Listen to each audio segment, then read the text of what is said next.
the bane of the Titanic, home to penguins in the open sea, and with a surface area up to 11,000 square kilometers. Icebergs. Today we are taking a look at one of the Gothic icebergs. But before we jump into the cold waters, I want to thank all the people who helped me finding out about the more obscure entries. First and foremost, I want to thank all the people who worked on the gothicarchive.org, a fabulous page where you can find many things about the early versions of Gothic, the development history, and other interesting subjects. It is a true goldmine for every Gothic fan, and I will, in the future, take a closer look at some of the subjects presented there.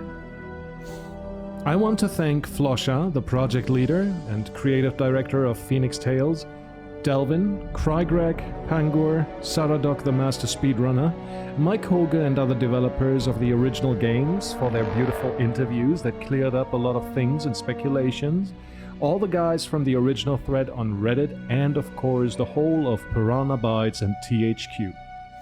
If I forgot to mention somebody, please excuse me and the mess that is my brain. With that out of the way, let's begin. Tier 1. The Barrier. Avatars. There are 3 gods in the Gothic universe. Innos, god of fire, light, laws and justice. Adanos, the god of water and balance, and the Dark Lord Beliar, who watches over the realm of death. It is said on multiple occasions that the gods choose their avatars. Think of it as champions who fight for a certain deity. One can speculate that the hero is the avatar of Innos, or maybe Adanos? Who knows? The undead dragon in Gothic 2 was definitely the avatar of Beliar, until we killed it and Exardus sucked up all his evil energies. Retcons. Retroactive changes in the continuity. Well, obviously, Gothic has tons of retcons. I don't know if the creator of the chart had anything particular in mind, but I want to explain a few of them. 1. In the beginning, it was not clear whether the Valley of Mines was part of the mainland or an island. And while in the cancelled sequel it is part of the mainland, Gothic 2 put it in the middle of the ocean. 2. The mages split into the Circle of Water and Fire. It's more of an unlucky interpretation of one of the dialogues, however, they were always meant to be different circles. 3. The gods being changed into stereotypical deities. For example, Innos became inherently good and Beliar evil. Before that, it was more shrouded in mystery, but also had room for more nuances. Beliar was the god of death, which made him part of the natural cycle of life, so to speak. But in Gothic 2, he became the driving force behind the main antagonists in the franchise. 4. Another huge retcon is the nature of the orcs. In the first game, it was said that they summoned the Sleeper to destroy their enemies, but then the archdemon turned against them and cursed them with undeath. They were a regular culture just trying to survive, but in Gothic 2, they were changed to loyal servants of Beliar, acting as his foot soldiers. Fear spell, the Scream. In Gothic 3, the spell Fear, or Terror, uses an icon that is clearly inspired by the painting The Scream, made by Edvard Munch. Ben's animals are sentient. There is a farmer called Ben who has a farm at around Trellis. If you start a fight on that farm, the animals apparently gather around and watch the fight like humans would. Unfortunately, I couldn't recreate the scenario.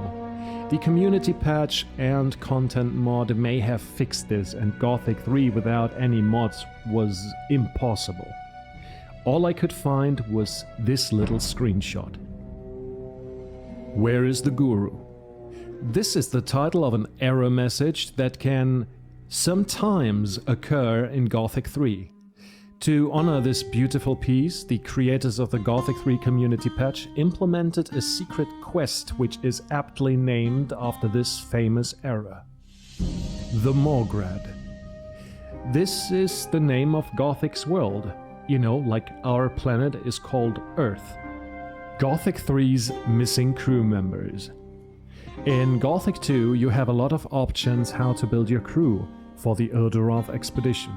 For example, you can take one captain with you out of 3 choices. Torlov the mercenary, Jorgen, the former captain who can be found near the monastery, and Jack, the man guarding the lighthouse. In the 3rd installment, we reunite with our 4 friends, Vatras, Angar, Lares, and Lee, but the Smith Bennett, Biff, Wolf, Girion, and any of the 3 captains don't appear in Gothic 3. In Extremo.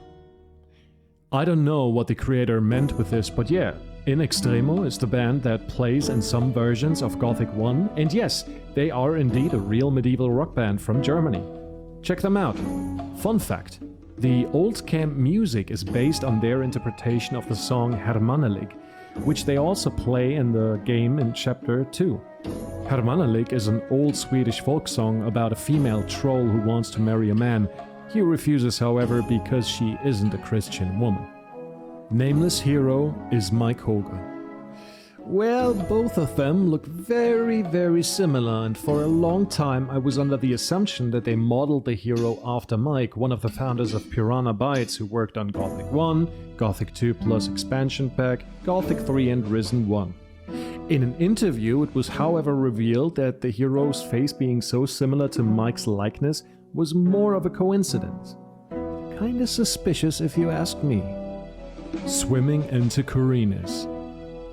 It is common knowledge that there are multiple ways to get into the port city in Gothic 2, and if you, for example, go mountaineering on the north side of Korinis, you can drop into the water and swim right into the harbor. Don't forget to talk to Laris when you do that, though. Eternal Wanderer's staff is Gandalf's staff. The weapon can be found in Gothic 3 and is an integral part to the storyline, and it shares a lot of similarities with the staff of Gandalf, the Wizard of Lord of the Rings. It is made of wood, looks like a gnarled branch, and has some sort of crystal on top. Yeah, I can see that. 13th Mage Confusion. In Gothic 1 it is said that the barrier was created by 13 mages. Please, be patient. Well, when we, the 12 magicians, created the barrier back then, our magic powers were directed and controlled by a 13th magician. A 13th magician? I thought there were only 12. But that is wrong, and could also be considered a retcon. However, Mike Hoger explained this in a video where he said that it was always planned that 12 mages created the barrier, but some other developer misread this, and so the voice actors got the numbers wrong when they recorded the voiceover. The thing is, Milton only became a fire mage when he was thrown into the colony, so he doesn't count. I guess a simple mistake goes quite a long way. Eternal Wanderer. Well, this lore character led the nomadic tribes of Varand, and he was the first man to be chosen by Innos, becoming his avatar. His story is told in books and stone tablets in Gothic 3. In the beginning, the nomads roamed the land, and the Eternal Wanderer led the way. And Innos spoke to the Eternal Wanderer, "Lay aside your staff," and in its stead, Innos gave him the scepter, and the Eternal Wanderer became his servant. Lack of female characters. Kind of self-explaining. There aren't many women in Gothic 1. They are mistresses to the Orbarons and Iberion, and there are no quests associated with them. To be honest, I would like to see a few additional quests that involve them in the remake, but in general, women should still be a rarity in the Valley of Mines. Gothic 2 changes the situation and we have a lot more women, and they are way more significant. Hell, some of them have big potential, are really likable, and I wish they would play a bigger role. Then Gothic 3 comes along and suddenly the women that we encounter have barely anything to say anymore and their role is heavily diminished. What a mess! Quentin's Bandit Camp. In the north of the Valley of Mines, near the Troll Canyon, you can find a band of bandits and one named character called Quentin. These guys will kill you on sight, and their existence was a bit of a mystery, at least for me. People speculated about them being part of the new camp, but very recently I learned that they had no real purpose and just did their own thing up there in the mountains. This information is from an interview with Mike Hoger from a while back. Next death makes no sense. Look, the man is a guard. Why would he pick some mushrooms for the cook of the outer ring? On top, why would a trained guardsman be killed by a bunch of mole rats? People speculated about this, but Mike again confirmed in an interview that it's just what it is. A guard who picked mushrooms for the cook in the outer ring, getting killed by a bunch of mole rats. The Mighty Alien Dwarf. This entity is the author of some Easter eggs in the Gothic franchise. Behind the Orc Wall in Gothic 2 in the Old Mine Valley, you can find a sign that says, and I quote, "Okay man, you made it behind the Great Orc Wall. As you see, the story of the Orcish hordes behind this wall is a complete fake. There is nothing more to find here. This place is abandoned. It's the end of the world. But me, a mighty alien dwarf which not depends to this game's story and which name is not of public interest here, wanted to warn you. You've been tricked to believe a story which is not true. They want to get you. Do not believe in anything they say. Keep your eyes open." End of quote. This obviously doesn't mean that dwarves are canon, nor that the text and its implications are real, but more on that in a later entry. The Room with No Doors. This is an Easter egg in Gothic 3 that can be found above the entrance to Zubin's palace. You will find a message there that says, "You found the hidden message in the room without doors. I hope you feel happy now.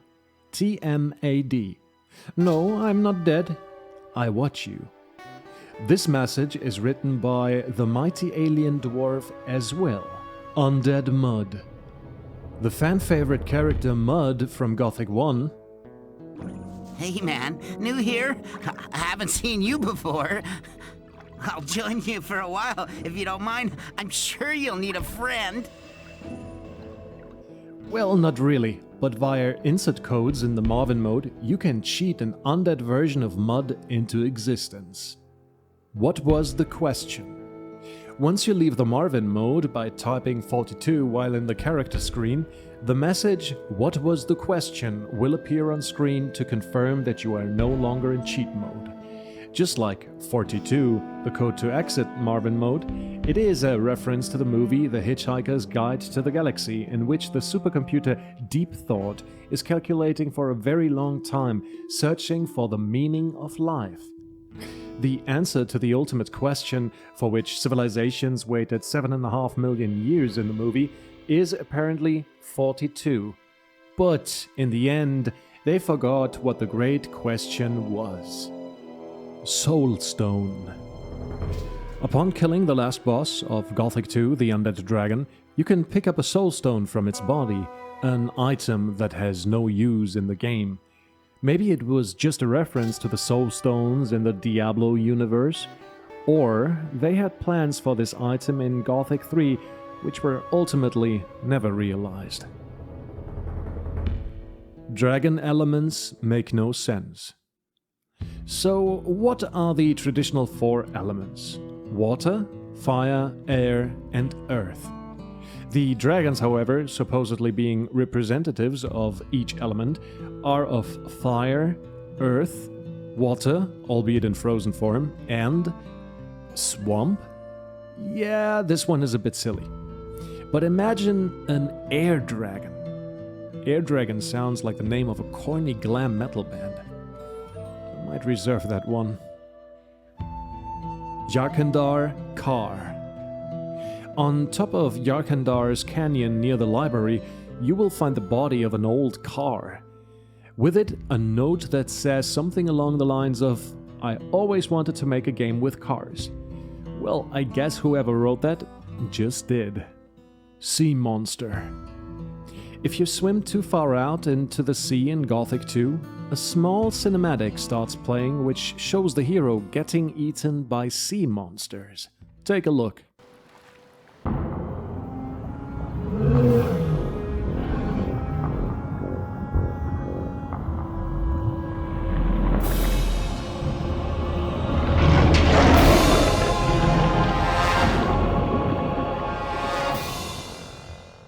Hidden note. Well, to be honest, I don't know what that is. This is way too specific and I couldn't find anything. There are other hidden notes, but they're already on this iceberg, so let's just move on. Gilbert. Hey, I made a video about Gilbert. Check it out. It's called The Sad Stories from the Colony. He's a poor hermit living in the mountains of the Valley of Mines in Gothic 1. He left the old camp because he had trouble with the guards, and in Gothic 2 you will find a letter written by him. Gilbert wanted to escape after the fall of the barrier and likely got killed on the way out, but his true fate, however, is unknown. Orcish hordes behind the wall are a ruse. Yes, technically this is true, but I think the reason for that is somewhat different. Look, back in the day, computers weren't all too powerful, so the developers had to save resources that the game would run kinda smoothly. Cutting off the whole east of the colony with an Orcish wall seemed to be a nice way to make sure that it runs smoothly, and it also gives you a nice insight on how the Orcs wage war. In terms of lore, however, I think that there are indeed quite a bunch of Orcs behind it. Unused enemies. A panther and alligator exist in the game files, and it seems that they were created for the expansion pack Night of the Raven. You can even cheat them into the game. Once you know that, the small line by Alligator Jack is actually somewhat funny. What is it you hunt? Only alligators, usually. But they're no good for eating. And there aren't any left around here anyway. Gothic the Comic. This comic was promotional material for the release of Gothic 1. A physical copy of it is quite a rarity these days, but it is indeed non-canonical. However, you can read it online. Just take a look into the gothicarchive.org. Hidden Piranha Bytes logos. Piranha Bytes has a few hidden logos in the third game. One is on a watchtower in Vanguard, and the other one on the border of Miltana and Nordmar. Piranhas are watching you. This message, along several other lines, appears if you trigger the sea monster cutscene when the Marvin mode is activated. Take a look.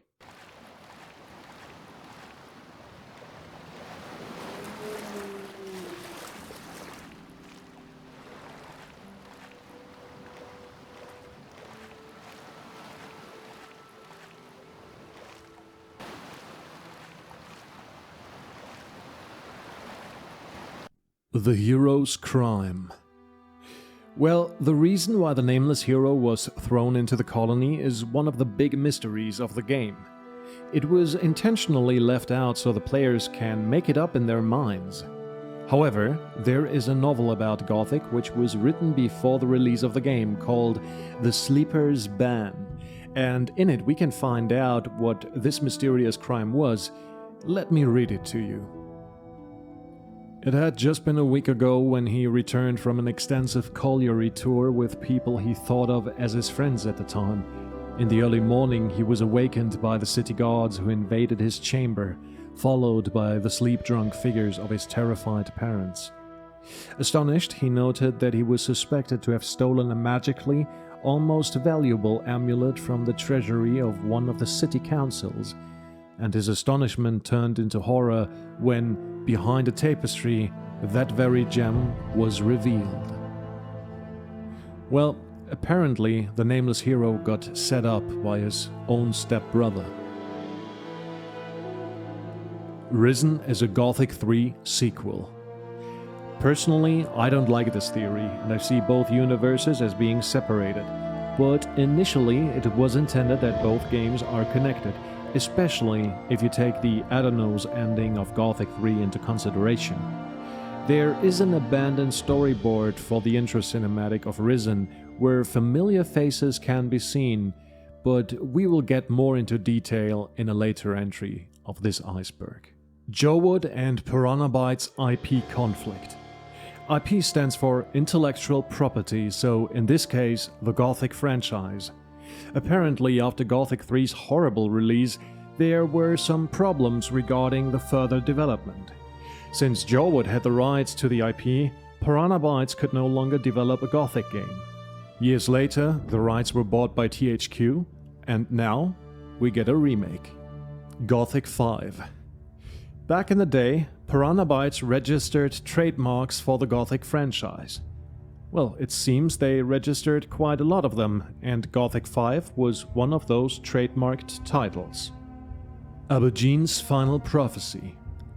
In the port city of Gothic 2, we can find a peculiar man on the marketplace whose name is Abujean ibn Jadir ibn Omar Khalid ben Haji Ashari. He's a seer, clairvoyant, astrologer, and tobacco salesman. Every chapter you can pay him to see into the future, and he will tell you certain things about the upcoming chapter. In the last chapter, however, his message is very cryptic. Have a listen. Darkness pervades the land. Evil will triumph. The king shall lose his war against the orcs. You shall return, but you shall not find peace. That's all. There's nothing more I can see. Well, that sounds way more interesting whatever we got in Gothic 3. Sadly, another retcon. Dragon Lords. The Dragon Lords were ancient and mythical warriors who hunted and killed dragons. They wore the sturdiest armors reinforced with magical ore and fought with weapons crafted from the same ore and imbued with the blood of those creatures. These guys are referenced in a book that is written by Xardas, the Almanac. It can be found deep within the monastery before you head off to Ulduroth. Saturus' plan wouldn't have worked. I was sent by Saturus. We need your help. The Magicians of Water plan to use their big ore mound. The ore mound is not the solution. It isn't? No. Well, this is what Xardas tells us in Gothic 1. Since Xardas knows a lot about the barrier, he might be right with this theory. On the other hand, I doubt that anyone in the Gothic universe ever made a massive mound of magical ore explode. A G is an O, a T is an H, and an I is a C. This is a line spoken by the Hermit in Night of the Raven, the one you can give clothes to. Once he teaches you how to read the old language, this little Easter egg is spelling Gothic. Well, it's quite simple. A G is an O, a T is an H, and an I is a C. If you understand that, the rest is quite logical. Giving Valentino's ring to Corrigan. In Corina City, a guy called Regis tells you about a man called Valentino from the Upper Quarter, who he beat up some time ago. Who did you fight with? With a fellow named Valentino. He often hangs out in the tavern near the temple. I'm not usually a violent person, but that guy needed his face rearranged in the worst way. Well, what have we here? Have you no manners? That's disgusting. Oh, is this filthy rabble? Haven't you a job where you ought to be? But I suppose no one would miss a down-at-heel fella like you, hey? Well, if you had as much gold as I do, you wouldn't have to work either. But you'll never be that rich. I see I'm gonna have lots of fun with you. You can do the same, get a nice amount of gold, a key to his chest, and while you're at it, you can try out Igna's Scroll of Oblivion on him. If you go back to Regis and tell him about the encounter, he gives you a little keepsake that once belonged to the arrogant snob. I gave him a sound beating. He deserved it. Here, I found this ring on him when our little disagreement had been settled. You're welcome to pass it on to the next person who beats him up. After that, Corrigan, the owner of the tavern in the Traders District, will have a special dialogue, and after that, you can hand him over Valentino's ring. Valentino was unable to pay his bar tab last night. He was blathering something about having been robbed and paying me later. Really? And what did you do? Well, I gave him a good thrashing. What else? Here, take this ring. What? I don't understand. It used to belong to Valentino. You're welcome to pass it on to the next person who tans his hide. Fire mages can see Xardus' tower. Well, sure, nowadays we can see the whole valley with a beautiful DX11 renderer, but back in the day, or if you play without any mods, the distant regions are shrouded in fog, limiting your view distance drastically. Even though you can't see it when standing in the castle's courtyard, up on the watchtower you can definitely spot it. But yeah, they definitely should hide Xardus' tower better in the remake. Sunken huts in the new camp. Another shameless self-advertisement, take a look at the video The New Camp from the Gothic lore series on my channel.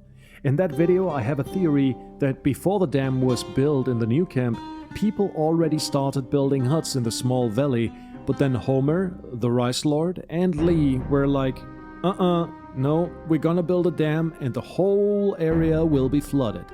It's for the greater good.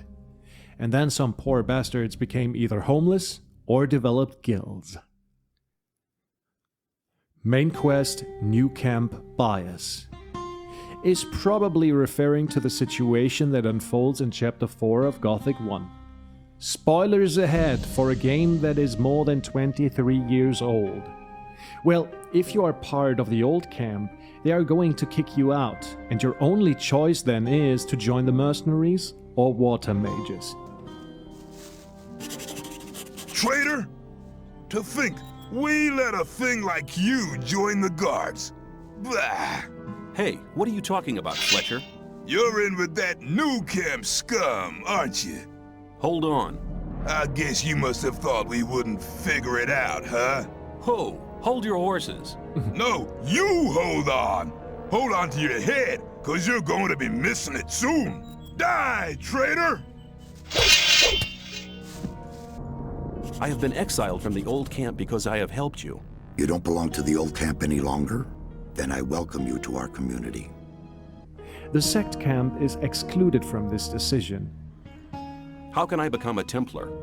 First, you will have to serve as a novice for a while, to prove that you truly believe in the Sleeper. I can kinda see why that is. You know, the Brotherhood has a very hard time in Chapter 4 with Iberion, their leader, dead, and Colom, with a lot of Templars and novices just gone.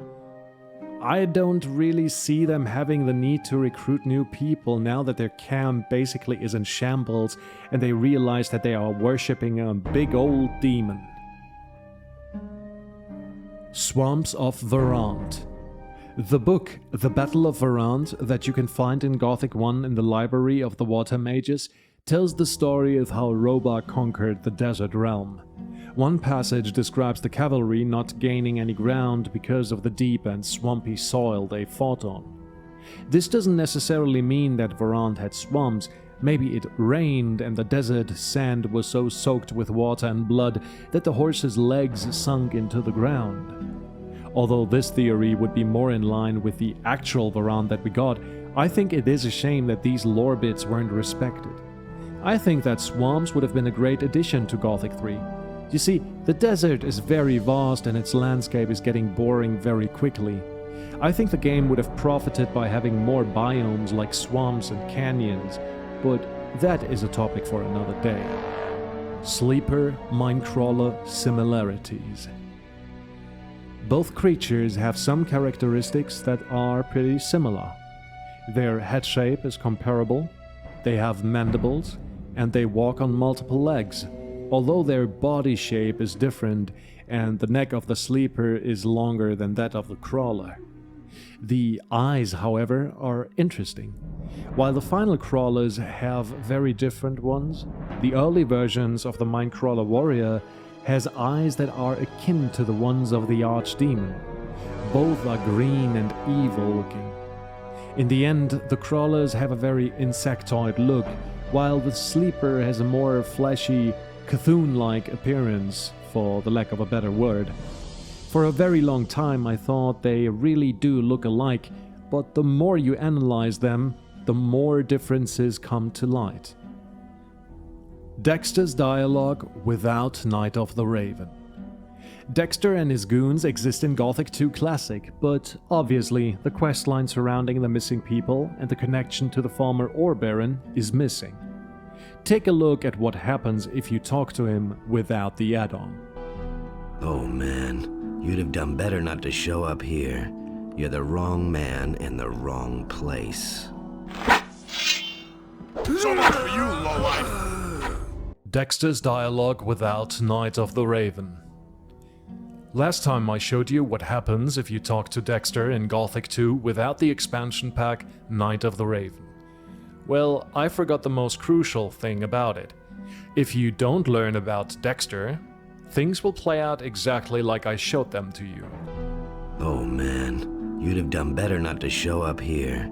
You're the wrong man in the wrong place. So much for you, lowlife! If you talk with a foolish bandit who stands guard down the path from Xardus' tower and weasel additional information out of him, you will get to know that the middleman responsible for the wanted posters is actually Dexter from the colony. 10 gold pieces for the name of the guy who raised the bounty. Oh man, I really can't do that. Spit it out already. Oh man, all right. His name is Dexter. Near the big farm, there's a steep rock. There's a watchtower up there, and a few mines. He has his hideout somewhere nearby. I just realized I haven't got 10 gold pieces left. If you are allowed into the bandit hideout by naming their boss and then confront the former Shadow, this will happen. Look who's here, the great emancipator. Well, hero, what are you doing here? I'm looking for a few answers. Someone is passing around pieces of paper with my face on them. Someone told me it's you. Somebody talks too much. But it's true. I gave my boys the wanted posters. I didn't have any other choice. When I tried to escape from the Valley of Mines, the soldiers discovered me and drove me into a trap. I thought I was done for, but then suddenly this figure appeared out of the darkness. He wore a black robe with a hood and a mask over his face, and he spoke with a voice that was altogether not human. But he offered me his help. He brought me out of the valley and offered me 1,000 gold pieces for your head. Hey, what was I supposed to do? If I turned him down, he'd have killed me. Where can I find this man? I think he's somewhere in the Valley of Mines. And what do you intend to do now? Kill me? Yeah, but you set us all free. That's why I'm giving you another chance. Beat it. Disappear. Make yourself invisible. Go and don't cross my path again. If I see you around here again, I won't hesitate to kill you. So, before Night of the Raven was a thing, it was a seeker who helped Dexter getting out of the valley after he got caught by soldiers and put a price on the hero's head. Hidden Note. This hidden note could be the one that the hero finds in the new camp after the arrival of the dragons. In one of the houses, half covered with snow and ice, one can find a letter which was, during classic Gothic 2, hinting at the future of the water mages, and I quote, "We have left the camp. Now that the barrier has fallen, we will seek out the center of the destruction. Maybe we will find there the answers we sought for so many years. Adanos alone knows where our journey will take us. Adanos is with us. Saturas."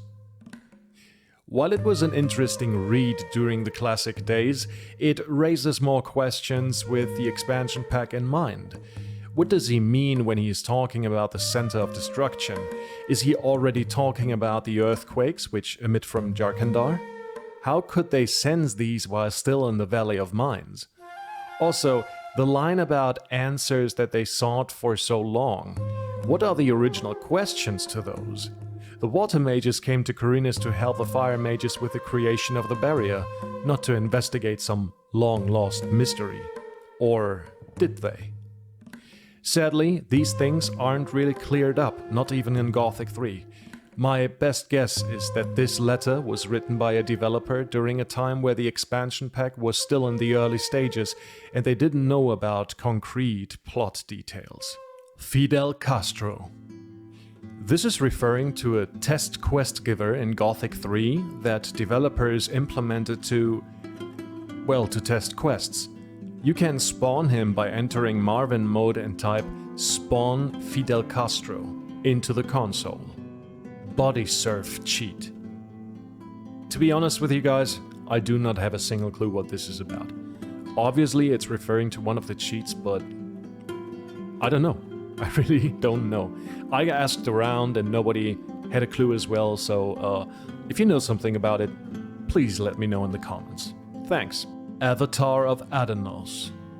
Well, this is the theory that the hero is not the avatar of Enos, but rather an avatar of Adanos, the god of balance. This would make sense because the forces of Beliar become stronger by the day, and Enos' might diminishes in Gothic 1 and 2 significantly. Adanos then chooses the Nameless One as his champion to counter Beliar's growing influence and to finally bring balance to the Force. Wait, what? Kar in Jarkandar. Well, we already had that. Thank you. Next one. Talamon Oddity. Talamon is a member of the Circle of Fire, and he resides in the monastery. This entry might be hinting at the fact that Talamon wears the robe of a High Magician of Fire, the robe usually reserved for the Council. While Pyrokar, Serpantes, and Ulthar are the head of the monastery, Talamon has to spend his days in the damp darkness, guarding the vaults below the church. Maybe he once was part of the Council. Who knows? Maybe he was in cahoots with Babo. You know, the novice who is missing some important documents.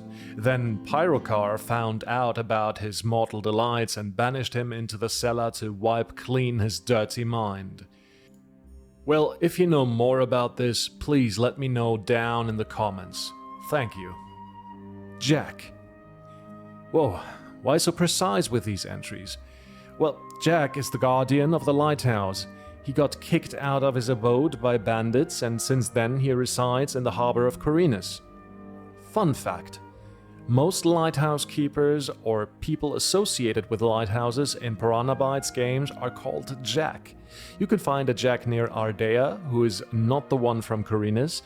Then there is a Jack in the Risen game, and even in Elex a certain Jack is about to get eaten by a man called Hannibal. And those you can find at, well, you guessed it, a lighthouse. Eye of Enos design flaw. Well, to use the Eye of Enos, you need the essence of a dragon to make it work. But how did they get the first dragon heart to make the amulet usable in the first place? Yes, they had the ritual in Gothic 2, but I guess they only did that to kind of repair the gem inside. I mean, they could have had some mages who started the amulet back in the day, but I think that this is what this entry is referring to. If you know more about this, please let us all know in the comments. Urshak led the attack against Fajeth. Once we return to the Valley of Mines to kill the dragons, we can find Urshak right above the mining camp of Fajeth, and it seems that he is watching them. While the seemingly disgraced orc shaman observes the humans, a group of orcs is attacking the camp. Kind of a neat theory if you ask me, especially if you keep in mind that Urshak behaves very differently once he knows you killed his mentor, Hoshpak. Maybe he was a double agent all the time, but what sense does it make? Did he just use us to get rid of the sleeper who cursed his brothers and enslaved his people? We might never know. Fire armor. This one is only available via insert cheats in Gothic 2 Night of the Raven. It looks like the robe of the dark arts, but with a fiery effect. The insert code is ETAR_firearmor_add-on. And I wonder if it was supposed to be used at one point of the expansion pack. Getting to the blank rune before Aegon. This one is a bit tricky because it requires some prerequisites. Once you got all tasks from the High Council of Fire, head off to search the blank rune. On your way, you will encounter the magical golem, the one that you usually kill with Inno's hammer that you stole from the reliquary. Just ignore the living rock and continue running. Once you reach the general area of the Black Troll, talk to Grimbald the Hunter. Hey, you! Are you waiting for someone? Not anymore. You're here now, aren't you? I've got matters to attend to. Don't talk nonsense. What can you possibly have to do here in the wilderness that's so important? What are you up to? I want to hunt the snappers up there, but I think there may be too many for me alone. Count me out on that. Then scram, coward. He wants you to join him on a snapper hunt, however, you have to decline this. Now move into the hidden cave system, and you will find the hall empty. If you leave the cave now, with the runestone in your bags, Aegon will be outside, awaiting you. You found the hiding place before me. That cannot be! That must not be. I shall not permit it. They won't even find your corpse. Gothic 1 Manual non-canon. Well, like I said in the beginning, many things changed during the development of Gothic 1. That is why we have so many retcons today. You could find the PDF of the manual on the gothicarchive.org. In it are some interesting bits which aren't canonical anymore. The king, for example, was called Rotbar, and it describes some members of the old camp receiving visions, even though it was just Berion who later became Iberion, the leader of the Brotherhood. It is also mentioned that the water mages wanted to find out what went wrong with the barrier, but it is actually Xardus who secluded himself from his fellow mages to find out why the barrier's properties changed. Undead Dragon on Orc banner. Yeah, there is a dragon creature on the Orcish banners in Gothic too. Is that the undead one? Yeah, maybe. You can kinda see its ribcage. Well, it's up for you to decide. You may be innocent. This is a line that appears presumably in the player kit for Gothic 1. The player kit is needed to install modifications. I couldn't make it work and didn't find it, so I have no proof for this. If you have any other information, please let me know. Xardus versus Saturas in the intro. So, there is this theory that says that the narrator of the intro is actually Saturas and not Xardus, because they share the same voice actor. Can we really tell? Kind of. The narrator says, "And I was one of them." Well, since Xardus isn't part of any magic guild inside the barrier, doing his own thing, it is safe to assume that the voice is indeed that of the necromancer. To make it impossible for them to escape, the king sent out the best magicians of the kingdom to create a magic barrier around the entire valley. I was one of them. Hiding in barrels. Back in the day, it was planned that thieves play a much larger role in Gothic 1. Early on, during the development of the game, the developers thought that it would be cool to have an option to escape a situation if people went looking for you because you stole something or killed someone. The barrel was the solution for that. People are looking for you, just hide in a barrel until the commotion has died. Unfortunately, this aspect of the game was heavily toned down in the final version, but the barrels are remnants of this early idea. Talking to Quahodron, not knowing the language of the builders. So, if you are on the quest to open the gate in the Temple of Adanos, where Raven disappeared, you have to summon the ghost of the leader of the warrior caste, Quahodron.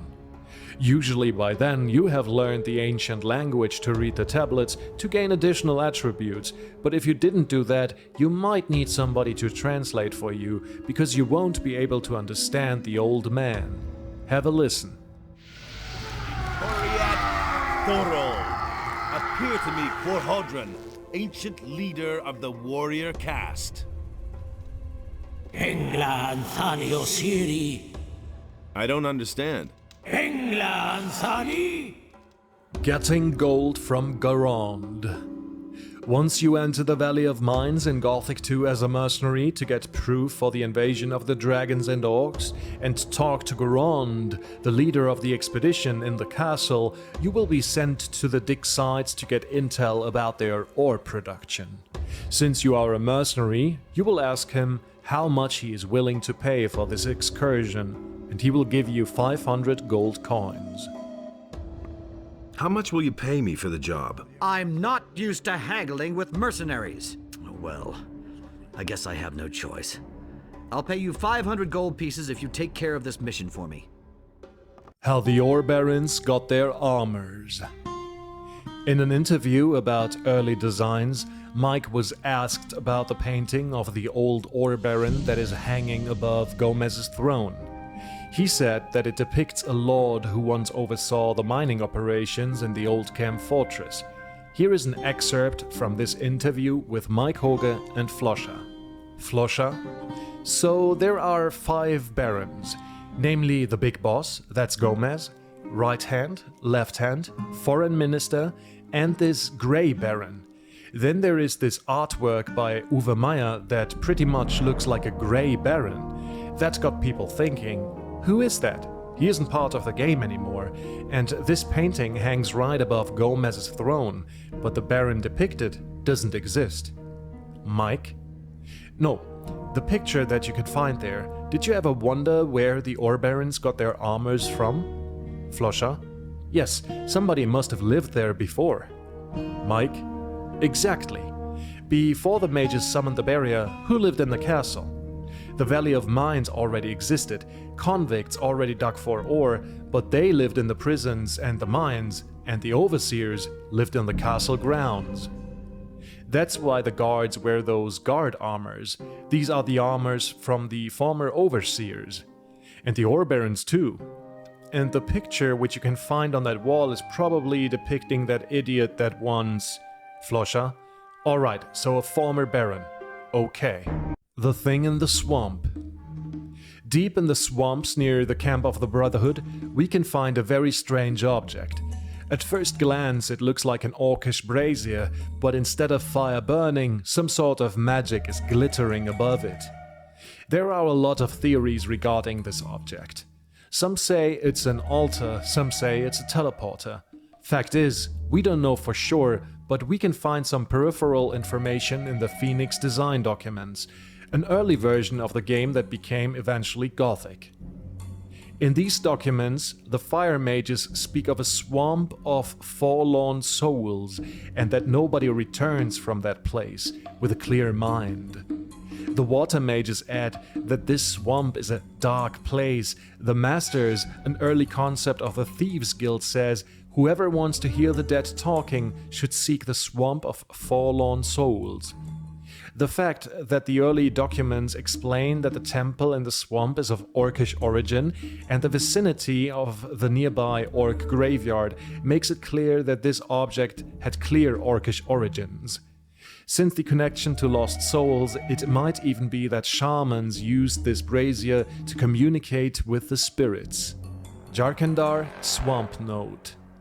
There is a hidden note up on a tree in Jarkandar, an acknowledgement by the developers, them basically saying thank you to the community. Here is what it says. Hello you! Congratulations, you found the hidden note. This is an insane tribute message to all fans out there, worldwide. We hope you're mostly satisfied.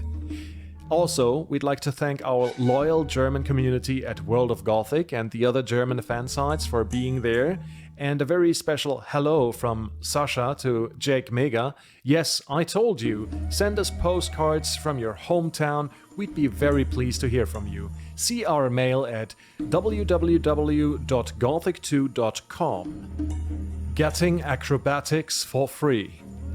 Well, in Gothic 1, you don't have to pay for acrobatics, but you need 10 skill points to learn it from Buster.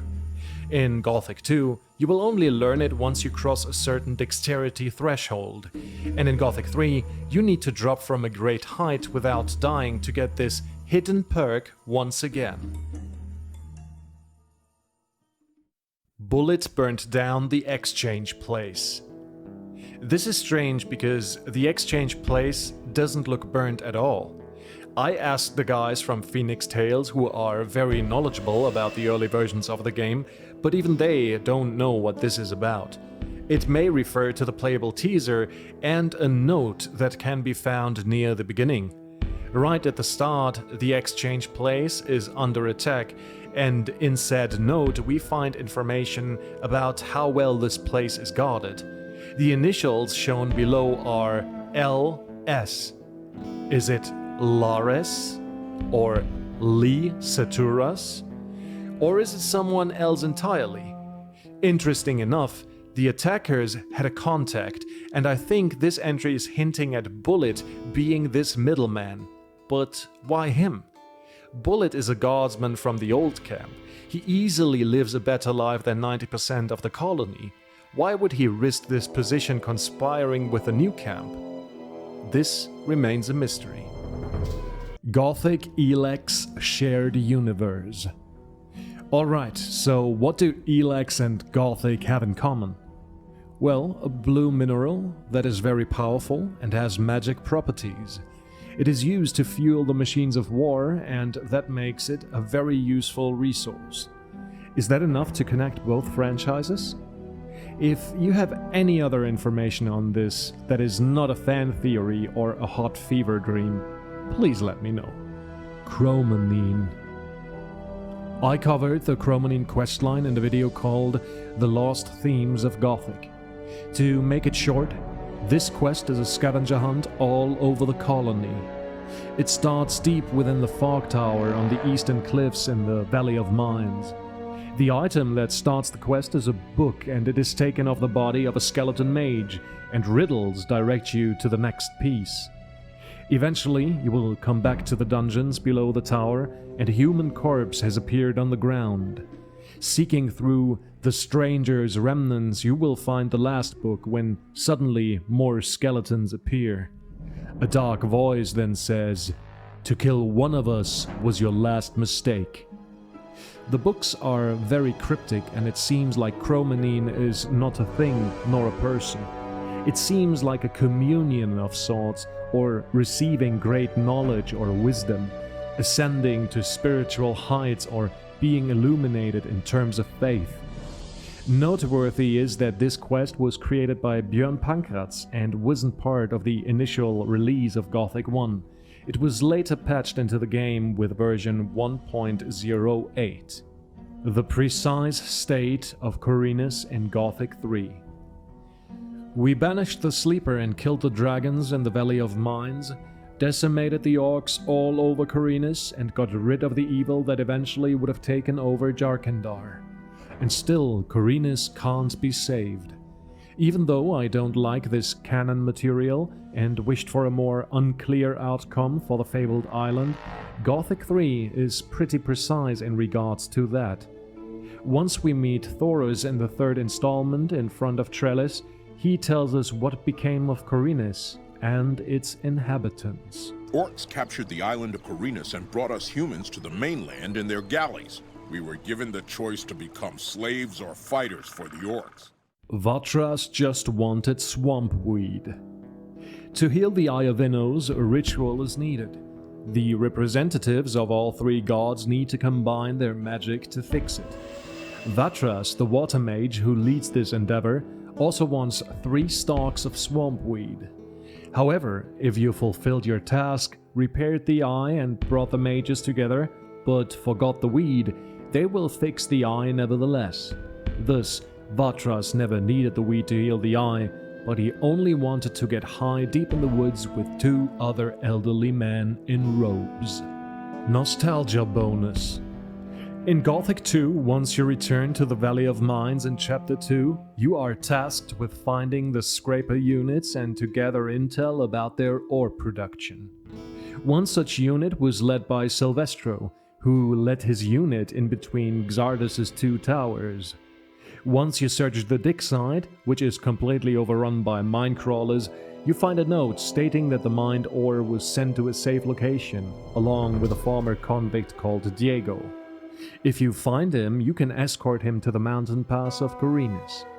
How did you manage to get across the pass?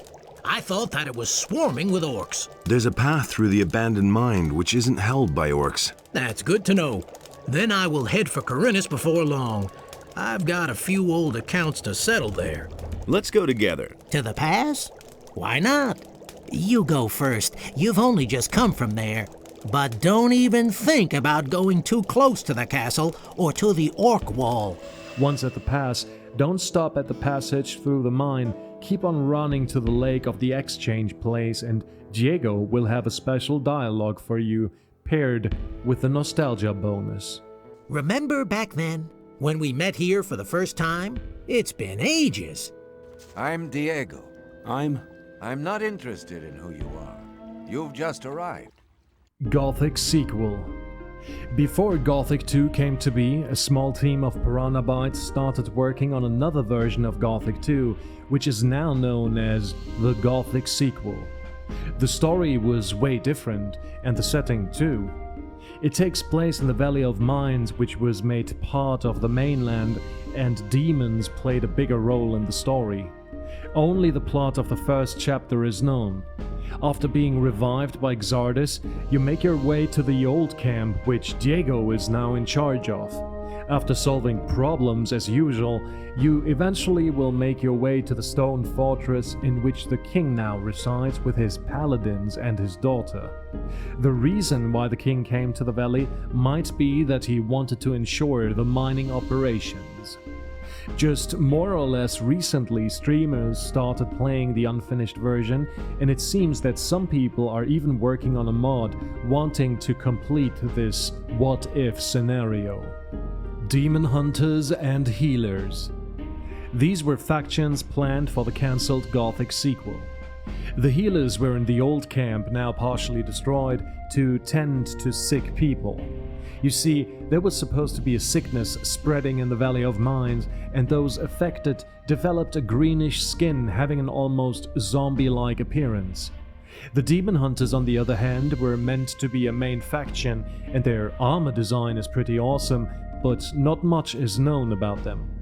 The main antagonists of the sequel were the demons, and the threat of a returning sleeper was looming over the valley, so it makes sense that these guys who are professionals regarding the hunt for demons suddenly appeared. Interestingly enough, some of their armor designs were later reused for the Dragon Hunters' armor.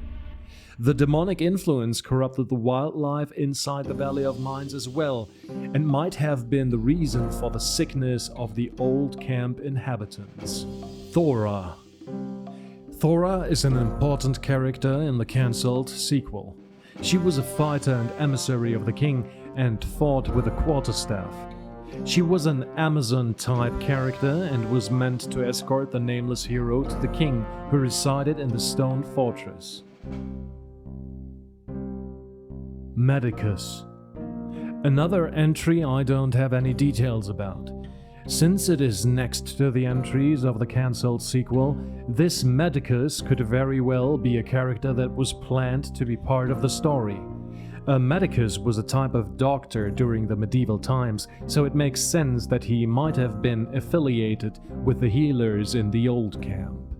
Greg is related to the Risen 2 pirates. Even though that Gothic and Risen aren't meant to be connected anymore, The Risen 2 manual says that Greg Steelbird, one of the Risen 2 characters, used to plunder and raid near the island of Corinus. Torlov is the reason the orcs won the war. Well, Torlov, the old sea dog, was part of a mutiny that happened on a royal war vessel, and he wanted us to open the gates of the Old Camp Fortress, which was the Paladins' base of operations in the Valley of Mines. Both of these potentially could be the reason for why the humans lost the war. Maybe his ship was crucial to win the upper hand in the naval fights, or the Paladins in the Valley of Mines had a real good chance to turn the tide of war.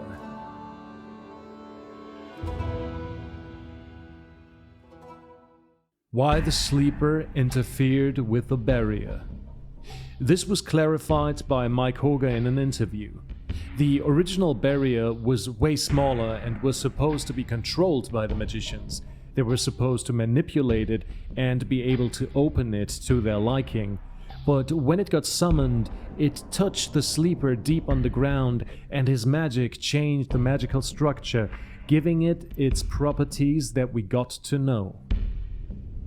Orc Assault and Nemesis. These are two events from Gothic 1 that ended up on the cutting floor. The Orc Assault should have happened after the hero opened the Sleeper Temple. The orcs would have assaulted the overworld from an undisclosed underground location, but in an interview with Mike Hoga, he speculated that the orcs might have entered the valley through the free mine. Nemesis was an event that gradually made the inhabitants of the colony mad. The Sleeper's influence, like in a good old Lovecraftian manner, turned the humans against each other, bringing forth their lesser motives, to quote Mike. The collapse of the old mine, the killing of the fire mages, and the war between the old camp and the new camp might have been originated from the Sleeper's influence. Man on Gomez painting. Again, from one of the interviews with Mike, it is said that this man was possibly one of the former high-ranking overseers who controlled the mining operations. So basically, it was meant to be an ore baron before the ore barons we came to know became a thing. This man is also called the Grey Baron and can be seen in some early material. Diego destroyed the tower. So we all know that one of the big watchtowers in the old camp is in ruins, but we don't know why officially. The Gothic comic, however, tells the story on how it got destroyed by... Well, that's the thing. There are multiple ways to see it. Diego and Milton were plotting against a guardsman called Brabach. They wanted to deposit valuable goods in his abode so that Gomez would think he stole from him. Guards noticed them, and on their escape from the castle, they eventually end up in the big watchtower. Without anywhere to go, they decide to climb up, but Milton was too weak to carry a big bag of ore nuggets that they took with them, and Diego suggested to drop it on the ground. The fire mage Drago then arrives, and when the guards failed to open the door of the tower, he cast a fireball. The spell eventually connected with the sack of ore and exploded, laying waste to the building. So whose fault was it? Diego, because he said Milton should drop the ore? Milton, who then actually dropped the ore? Or Drago, whose fireball hit the ore? What do you think? Fall of Setarif, inspired by Gothic sequel. Well, since the sequel is rather a mystery when it comes to the plot, and me never playing it, Arcania, or the expansion pack, I couldn't really see any connection here as well. Looking at the plot of Fall of Setarif, it seems to be about a demon who's ravaging the lands. The sequel, on the other hand, planned that the demons became a threat to the Valley of Mines once more, and that the Sleeper might return. So there is that.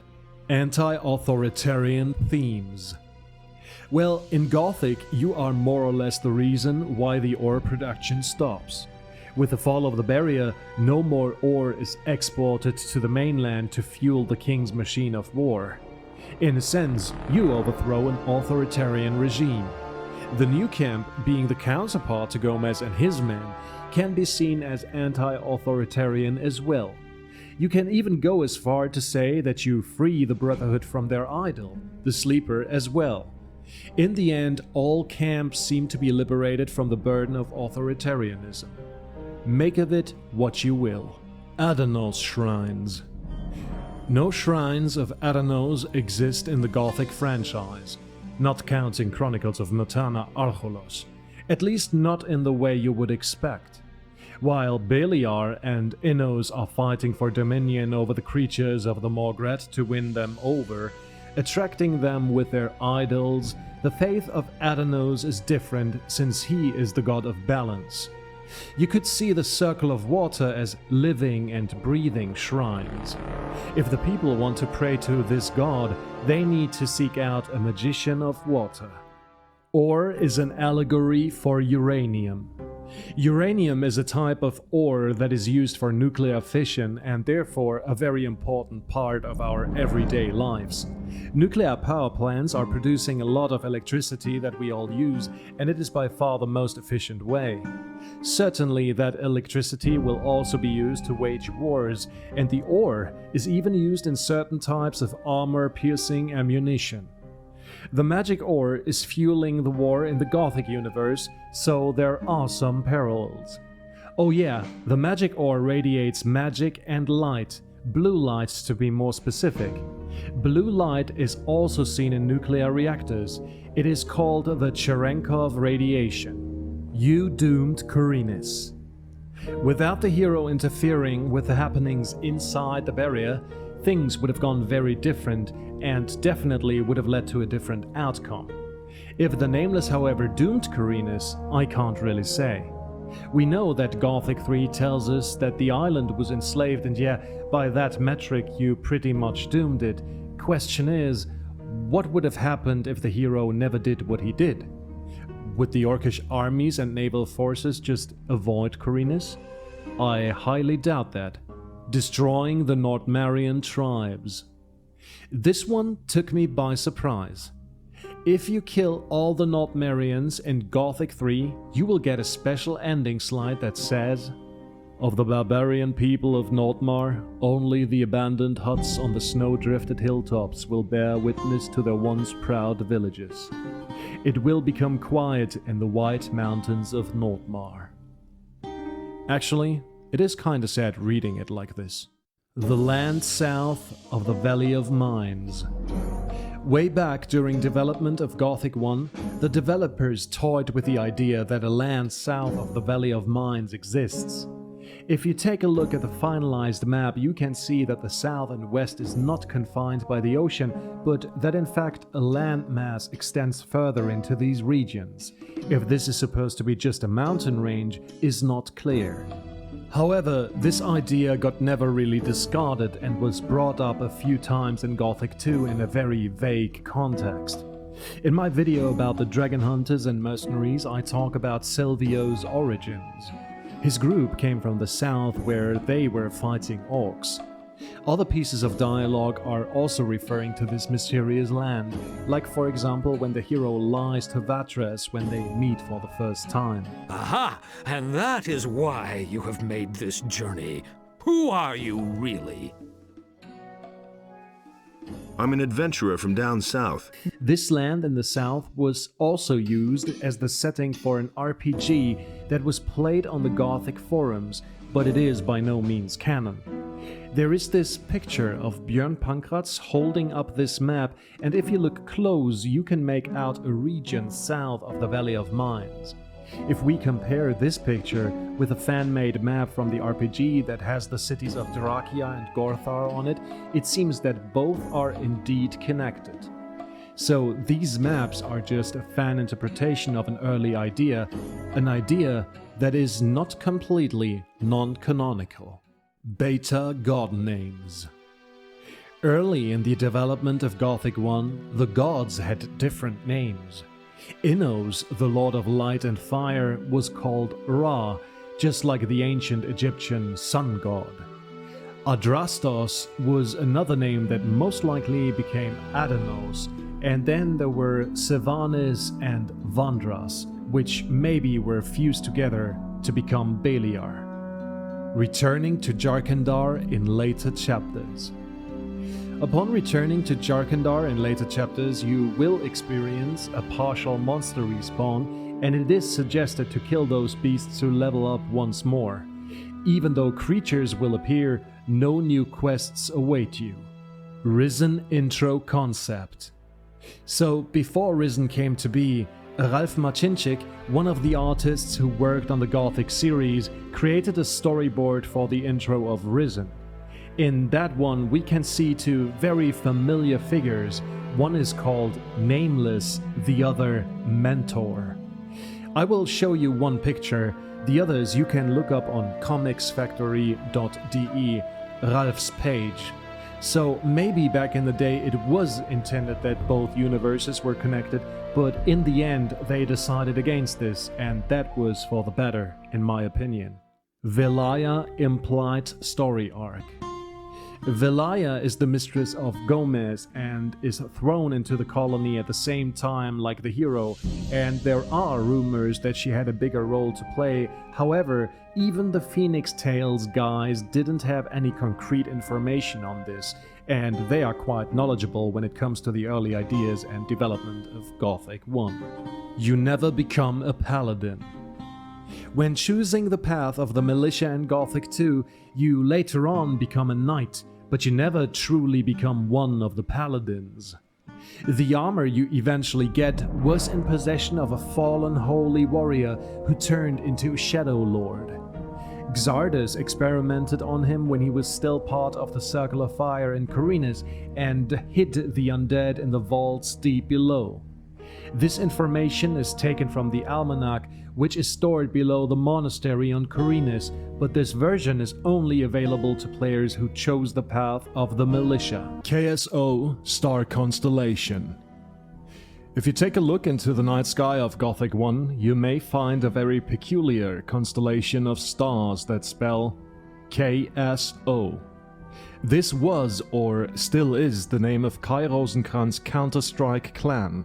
I tried to find out if they are still active, but their site is sadly not accessible anymore. Xardas' warning letter. If, for whatever reason, you forgot to bring the Eye of Innos to Irdarath, you will find the satchel in your cabin on the ship. It contains the Eye of Innos and a letter by Xardas. The necromancer is very outraged by your stupidity to forget the one weapon that is meant to destroy the enemy. Imagine Frodo walking into Mordor and leaving the One Ring back at Elrond's. Here's what the old man wrote. My young protege, you disappoint me greatly. How could you leave on the ship and not take the Eye of Innos? I can only hope that there are limits to your negligence. Otherwise, you will never rid the world of evil, and I will be forced to personally execute you for your stupidity. Xardas. Corpse Caves. Alright, let's say you meet Diego in the Valley of Mines, but later on in the next chapter he will appear in the city of Corinus. The version of Diego that is in the Valley of Mines will be deposited in such a cave, but the NPC will be dead. Diego in the Valley of Mines has the insert code PC_ThiefOW. OW standing for Old World. His version in Corinus is named PC_Thief_NW, which stands for New World. This whole process has something to do with the worlds being separate instances and not one cohesive open world. If you want to check out these places, the cave in Corinus is below the Stonehenge. You have to glitch through one of the walls there. The cave in the Valley of Mines is below the monastery ruins, the one you explored with Gorn in Gothic 1. Stunt bonus exploit Malice. In Jarkandar, on the way to the pirate camp, just next to the big valley with the waterfall, you will eventually come across Owen and Malcolm. Malcolm will be gone for a short time later, and when you drop into the big hole into which the poor pirate fell earlier while fighting a lurker, you will get a stun bonus.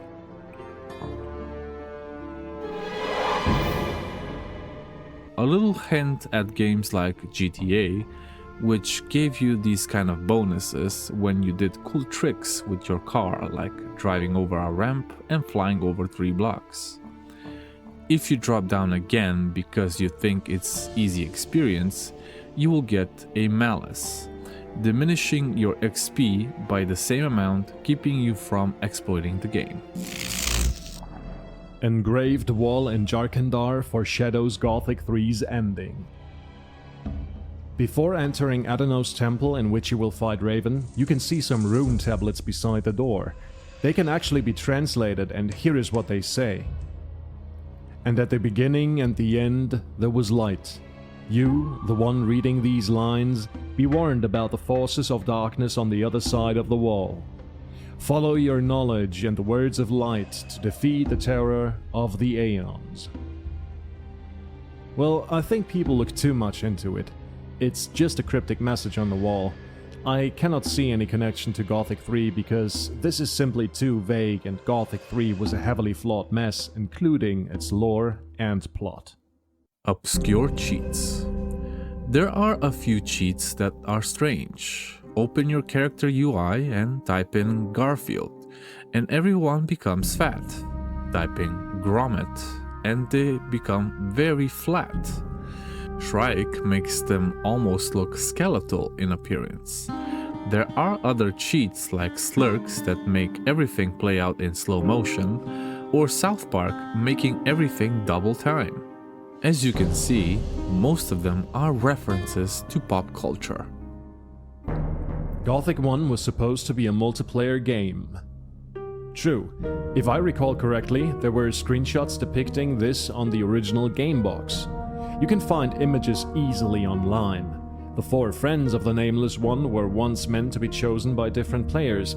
This is why they are D&D, Dungeons & Dragons archetypes.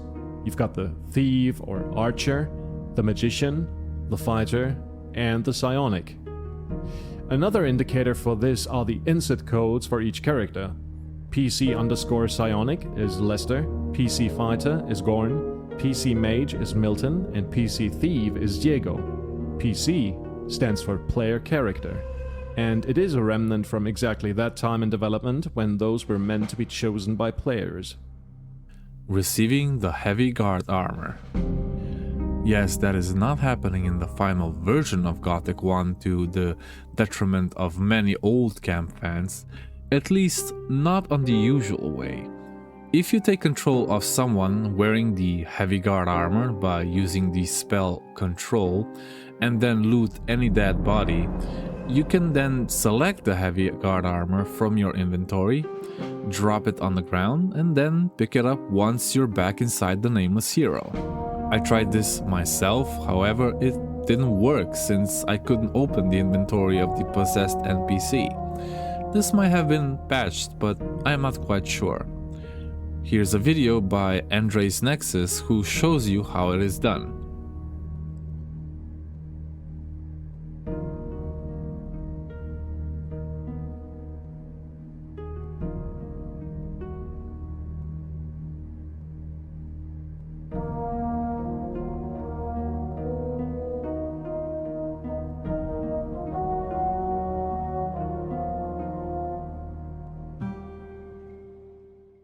Business management mechanics.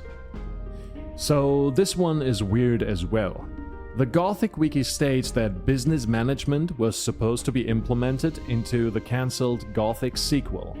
I can only fantasize what that could mean. Maybe the player would have been able to set up shops or invest into shops around the camps to earn a fair share of the income, but to be honest, I don't have the slightest clue. The only time this got mentioned is on the Gothic fandom under trivia. Robar's daughter. Another very unspecific entry in this iceberg. In the unfinished Gothic sequel, Robar II would appear in the Valley of Mines, residing in the mountain fortress. In his company is his daughter, but it's unclear what role she had to play. Another possibility is that a character called Zyra, which appeared in Arcania, was speculated to be the daughter of Robar III, who is in fact the Nameless Hero. What a mess of a game that is. The Sleeper's Dreams. So, this is the one entry that drove me a little mad because you cannot find anything about it. If it's just a typo and the author meant Sleeper's Dream, singular, it could be referring to one of the drugs that were used in the sect camp. In the design documents, we can find the following dialogue. Gehe in den Tempel zu Baal Namib, wenn du mehr über die Bruderschaft des Schläfers wissen möchtest. Sage den Wachen, dass Baal Kadash dich schickt. Als Vorgeschmack, nimm diese Prise Schläfertraum. Frieden wird in dir sein. This can be translated to, if you want to know more about the Brotherhood of the Sleeper, tell the guards that Baal Kadash sent you. As a little taste, take this pinch of Sleeper's Dream. So at one point, the sect was consuming not just the fabled swamp weed, but also a substance that could be sniffed, just like the white candy from Scarface. I speculate that this subject was one from the mine crawlers, since the design docs describe some members of the Brotherhood as milkers in the OM, OM being the old mine. That implies that they would milk the mine crawlers. Yeah, you're welcome. The other possibility is that this entry is indeed referring to the actual dreams of the sleeper. It makes sense. An archdemon is sleeping for 1,000 years, he probably has 1 or 2 dreams, but what are they about? Sadly, I couldn't find anything about it. I searched the novel The Sleeper's Ban for key points and also read huge parts of the Phoenix design documents without any success. The only thing we know for sure, and this got confirmed by Mike Hoga as well, that his dreams influence the world around him. See the next entry. If you, however, have any other information about this subject, let us know in the comments, please. The Sleeper affecting Gomez and the Old Mine. As we learned in the last episode of the Iceberg, in the cut event, Nemesis, the Sleeper would have caused many incidents to happen inside the barrier.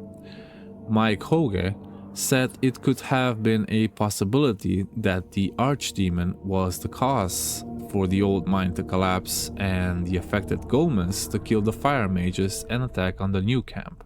This event also had an effect on other inhabitants of the Valley of Mines, driving them mad. The Masters. This was also an early idea. It was a secret thieves guild that was managed by the 4 friends and operated in all camps. It was planned that they would hold secret meetings in random places. One remnant of that idea is that Diego, between 3 and 4 a.m., will be present in the ruined watchtower of the old camp. That happened in my recent playthrough of Gothic 1 Classic, and I was quite amazed. Iberian's Potion. There's an item in the game that you can cheat via the console. The command is insert_health water. This item is called Potion for Iberian. Mike Hoge can't remember what the potion was, but Iberian's death wasn't planned initially. This potion might have healed him. 7 Archdemons. During the Phoenix phase of Gothic's development, the demons were way more significant. They came from a separate dimension, a demon world, if you will. While concepts of lesser demons and demon lords made it ultimately into the game, some ended up on the cutting floor. The Sleeper was described as a demigod in said demon world, but other powerful archdemons would exist as well. 7 archdemons would reign over this dimension, but in the end only the Sleeper remained in the final version of the game. If you like to find out more about this topic, please check out Sliver's video about this topic. Ogront. This is the file name of the idol that is commonly found in the huts of the sect camp. One could speculate that this was also an early name of the Sleeper. Blood Ore. The Blood Ore can be found in the Sleeper Temple. It was somehow connected to the Sleeper or the demons in general.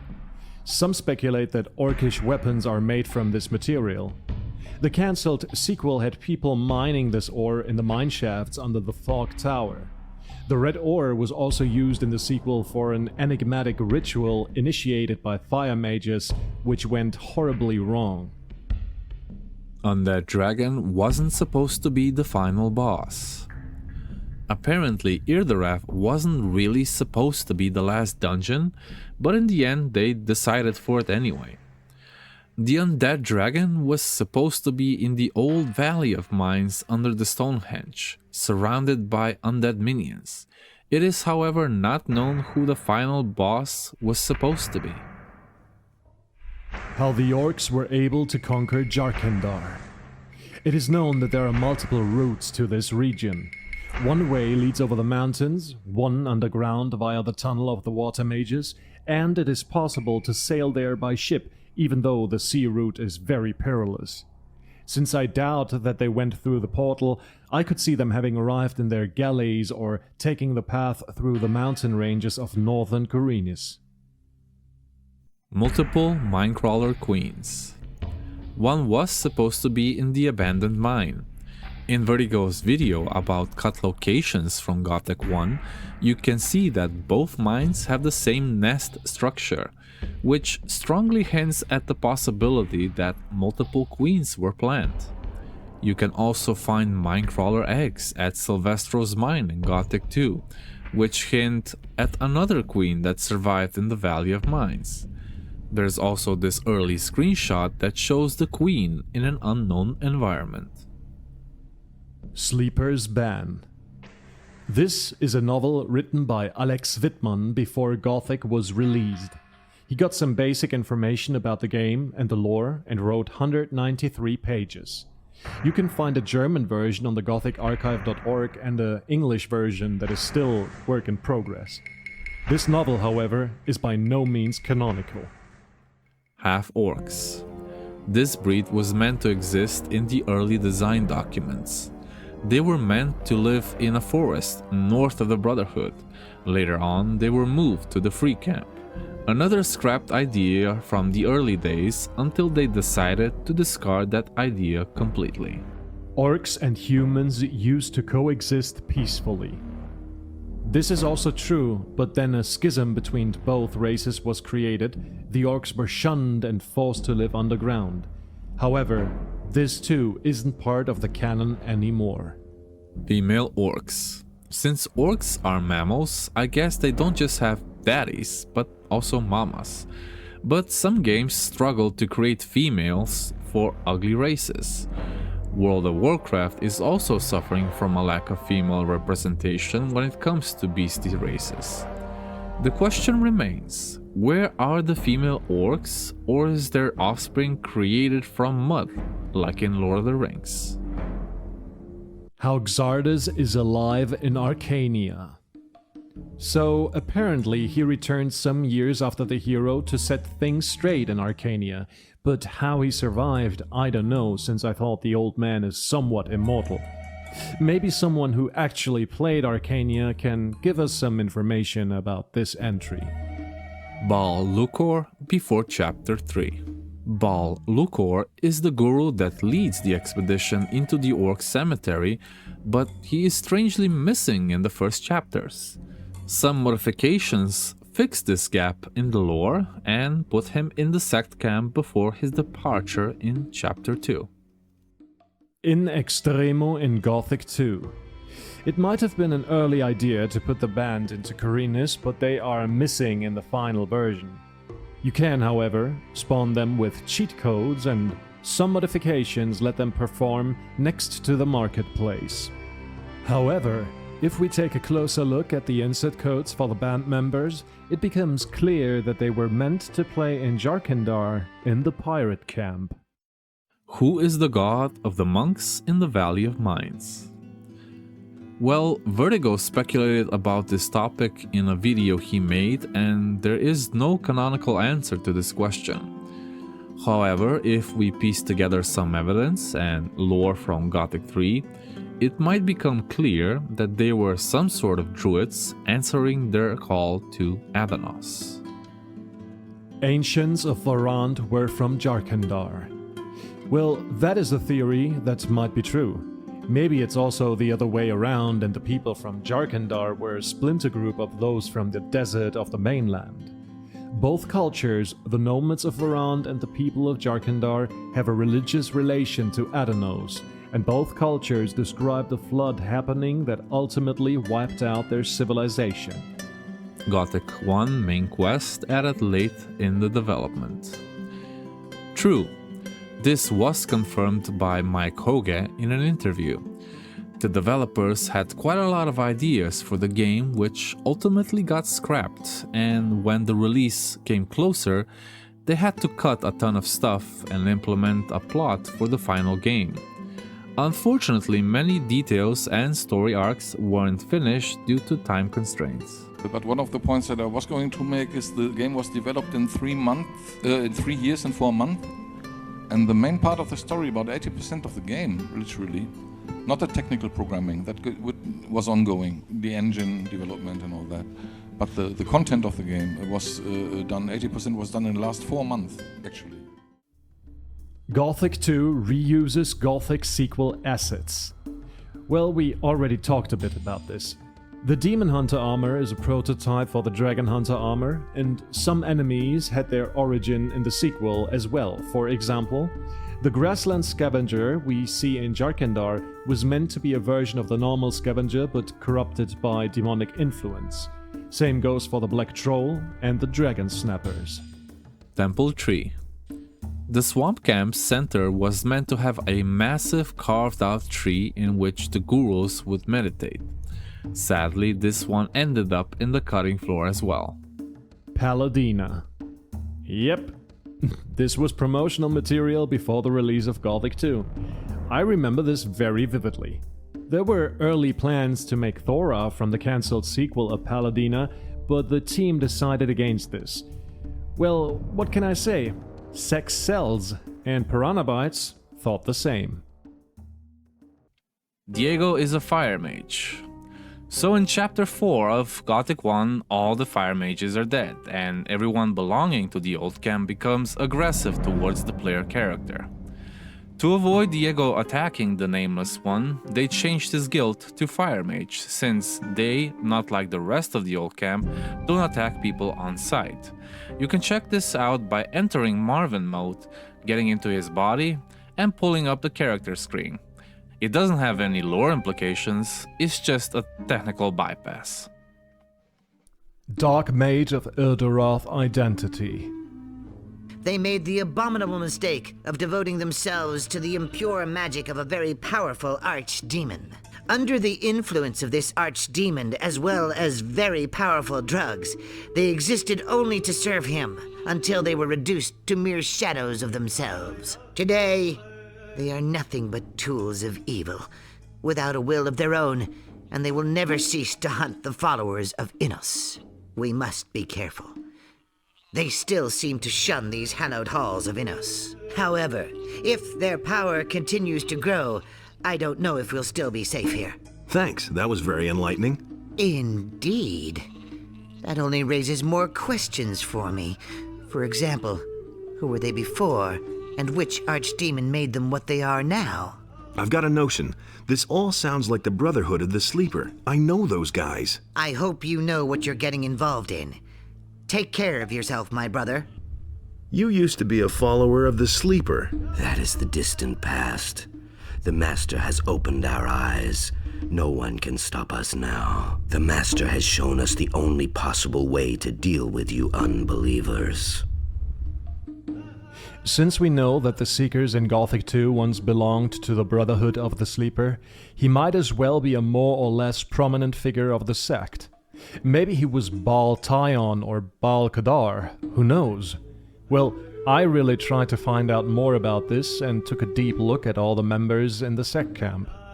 The Baal's face shapes, tattoos and textures are too different, and the same applies to the novices. The Templars, however, are strong contenders for the role of this mysterious Dark Mage. In the Swamp Camp, we can eventually find some random Templars whose faces are very similar, but they are missing an additional tattoo on the left side of their face. When I spawned them all, I quickly ruled out most of them, But then I made a fascinating discovery, or so I thought.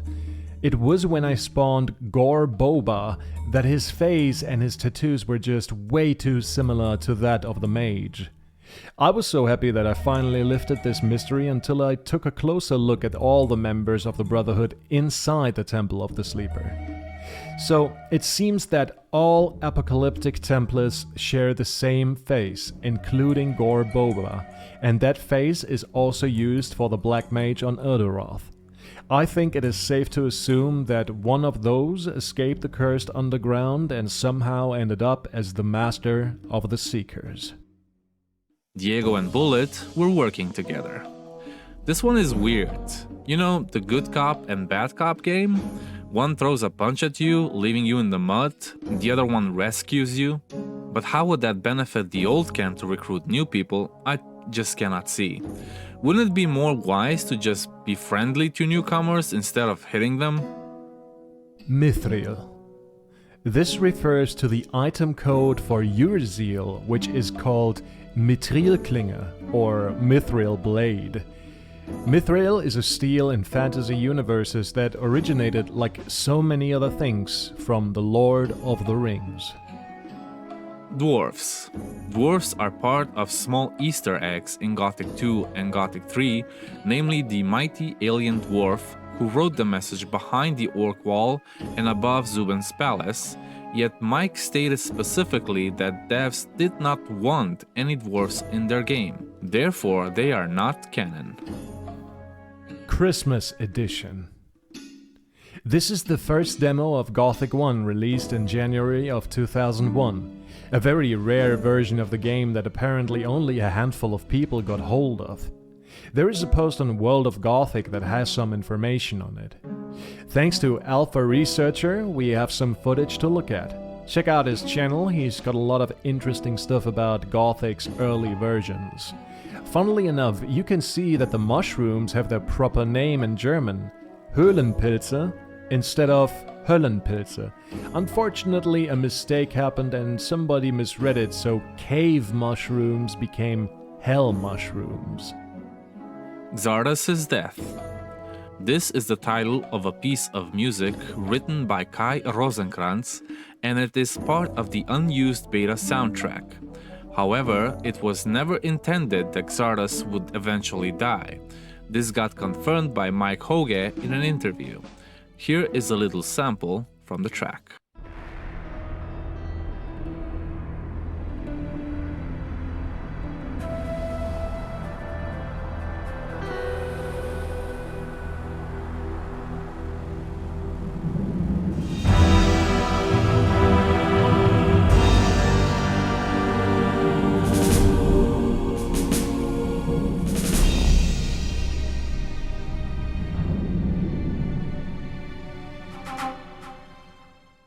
OM Full.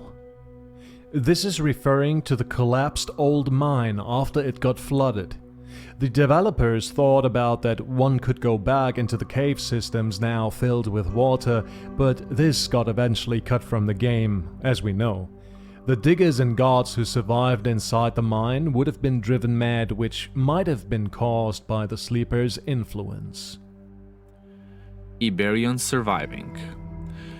The leader of the Brotherhood was meant to survive the invocation of the Sleeper. However, not much is known about his fate and future role in the conflicts under the barrier. The potion that was mentioned in the last entry of the iceberg might have something to do with it. Also, in early concepts, Iberian was meant to be assassinated by a shadow of the old camp because the invocation caused an earthquake, which in turn caused the collapse of the old mine. Undead Dragon and Valley of Mines, Stonehenge. So, originally the Undead Dragon was planned to be below the Stonehenge in Gothic 2. This place is where Angar lost his amulet, and we help him clearing out all the undead residing below the surface. There was a cut diary entry that said, "I found Angar in the Valley of Mines. He suspects that an undead dragon resides under the Stonehenge, sending out his undead minions." Finster. is the name of a demo made by a small dev team, mad scientists, in '96. They also developed the Z engine, which was later used for Gothic. This demo eventually led to development of Gothic as we know it, and was also sent to Greenwood Entertainment as a pitch. Finster can be understood as a proto-Gothic demo. 8 endings in Gothic 1. Well, I'm very sorry once more. I searched the Phoenix and even the Orpheus documents, but couldn't find anything. I asked around, but nobody had a clue. Maybe this was once stated in an interview, but I am not sure. Seems like someone tried to pull a Todd Howard. Being that we are Bethesda, everything gets a bit big, so as of last week, we're over 200 endings. Well, even though I couldn't find anything about different endings for Gothic 1, there were actually plans to have different outcomes in the cancelled Gothic sequel. Jarkandar Canyons are from another game. After Gothic 1, a part of the Piranha Bytes team worked on a sci-fi shooter called Unplugged. A massive EMP attack by aliens renders the technology of the humans useless and creates a type of post-apocalypse. Some assets were reused, including the Canyon of Jarkandar. It seems that this idea later developed into Elex, at least it served as some type of inspiration, but that could just be Alex reading too much into it. At last, a little bonus that is not on the iceberg, but is really interesting. Thanks to Bosvark, who contacted me to tell me about this little gem. Alpha Pack Member Feature. If you use the transformation scroll Wolf or Warg and kill a member of a Wolf or Warg pack, you become their alpha. The rest of the pack will follow you around and attack whatever you intend to kill. I never knew about this feature, and it amazes me that even after all those years you can find out something new. Varant map in Wakfu. So there is an anime series called Wakfu, I hope I pronounced that right, made in France, which first aired on the 30th October 2008. It is about a boy named Hugo and his friends, and he's got magic abilities, and they want to uncover his past and to find his family. In Season 1, Episode 13, called Calm Blue Sea, upon the friends entering some type of ghost ship, you can see the map of Varant in a frame as seen here. What the connection between the series and Gothic 3 is, I couldn't find out. Maybe someone was a fan of Gothic and wanted to pay respect to the best part of the franchise. What a sick joke! Mateo equals Gomez. This is another fan theory that says that Mateo, one of the merchants in Corinus, and the former ore baron are one and the same person. Yes, they do have a very similar face, but the logical answer is that Piranha Bytes was just reusing assets, Occam's razor and all that.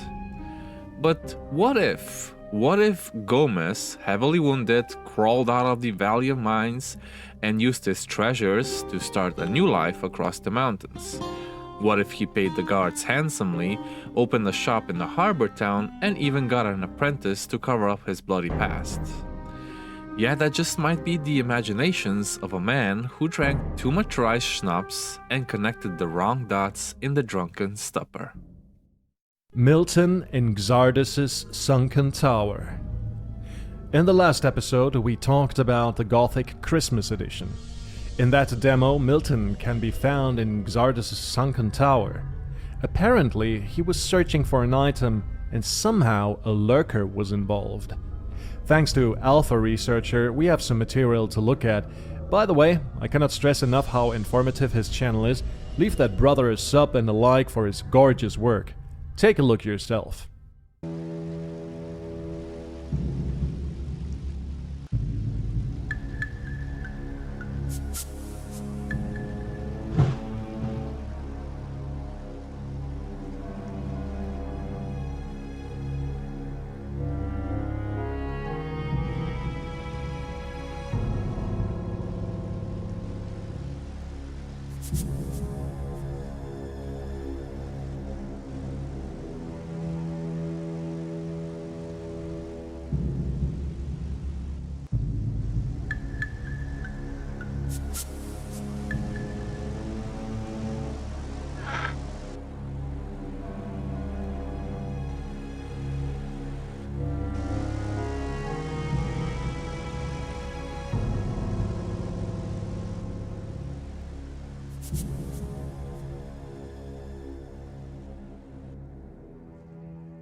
Original pitch document.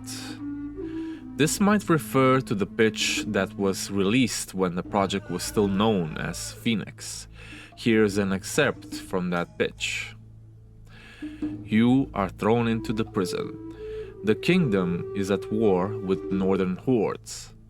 In these times, criminals are thrown into the prison mine colony to provide the royal army with its most urgent need, iron ore. The precious ore is delivered to the outside world in exchange for food, medicine, and some small luxuries. But only the mightiest among the prisoners have the privilege to distribute these goods among the others, while the weak ones are driven into the mines to get their measly share. The convicts run the mines by themselves. The guards were no longer needed.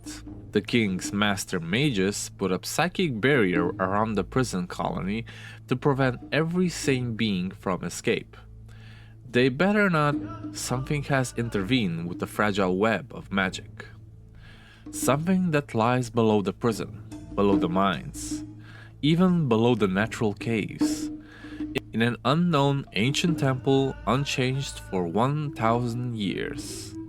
Something yet sleeping soon will awaken. And an evil grin, unseen by living eyes, shows the knowledge that human prey on the surface won't escape. Year 212 Death Oddity. If you stroll through Corinus, you come across several graveyards. The one near Sakop's farm, overrun with goblin and lesser skeletons, is pretty much normal. The one behind Onar's farm, right around the crypt, is filled with references to the developers, and some inside jokes are etched into the tombstones. However, the most interesting cemetery is the one near the tavern.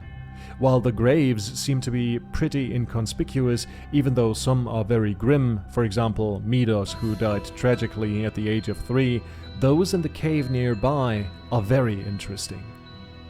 The vault in the back seems to be the final resting place of paladins, because you will find their swords lying on their sarcophagi. But the graves in the first cave, where the goblin skeletons are hanging out, is what this mystery is about. Every single one of those 6 people died in the year 212. Noteworthy is the fact that those weren't just regular people. These are the graves of nobles and potentially their guards. Here lie Count Lazar of Siegburg, Count Anib of Waldfried, Baron Simbus of Kar, the sword fighters Asup and Dietmar Ukara, and the honor guard Uthar Saranis. There is no indication to what happened to them, so we can only speculate. Maybe these nobles and their guardians perished at the hands of bandits while traveling. Maybe they were in the way of other powerful politicians or other nobles and got assassinated. Maybe they were part of a sacrificial ritual.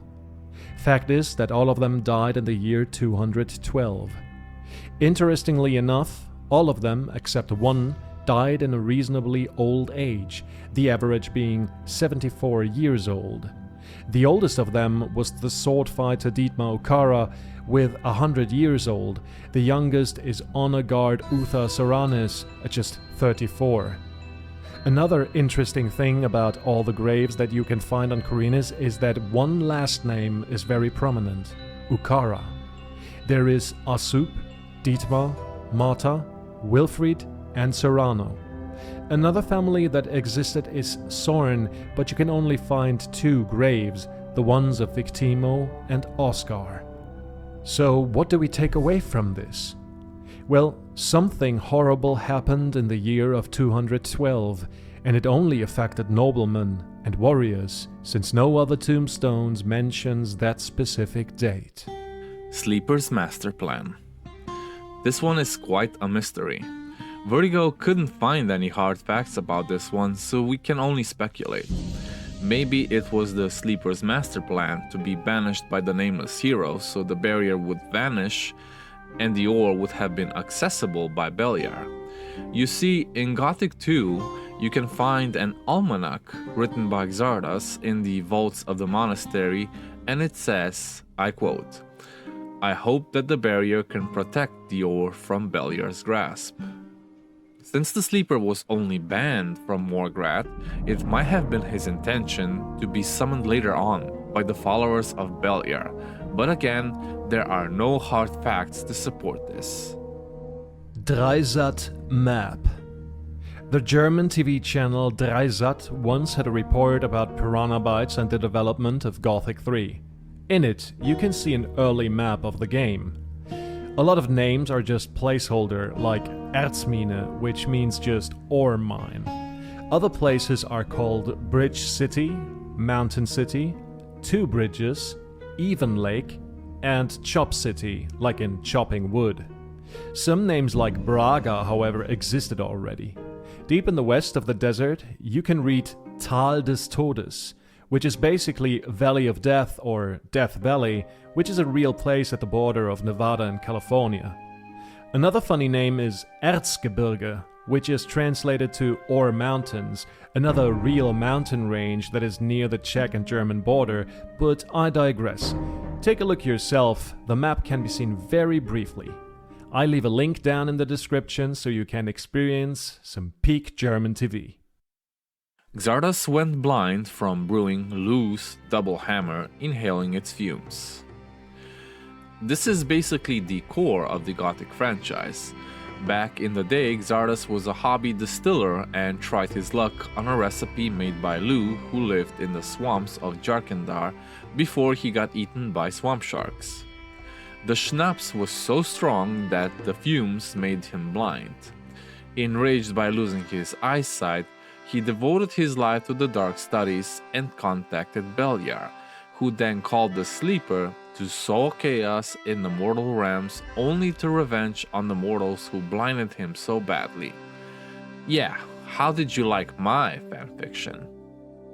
Jawwood knew too much. I don't know what this is about. I doubt that they knew anything beside their greed and motivation to release unfinished games, but on a serious note, I don't have a clue about this one.